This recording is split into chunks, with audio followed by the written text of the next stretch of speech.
নমস্কার বন্ধুরা, নমস্কার। বৃষ্টি ফুরিয়ে গেলে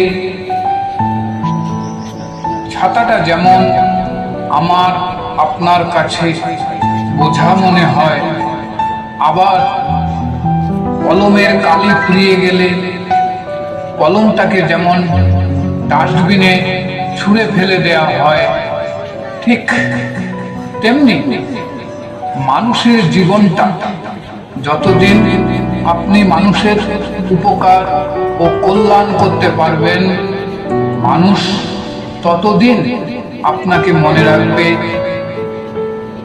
এবং উপকার করা বন্ধ করে দিলে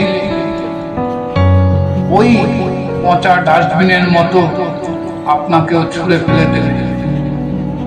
ঠিক বলছি তো বন্ধুরা? কমেন্ট করে জানাবেন অবশ্যই। হরে কৃষ্ণ রাধা গোবিন্দ রাধা।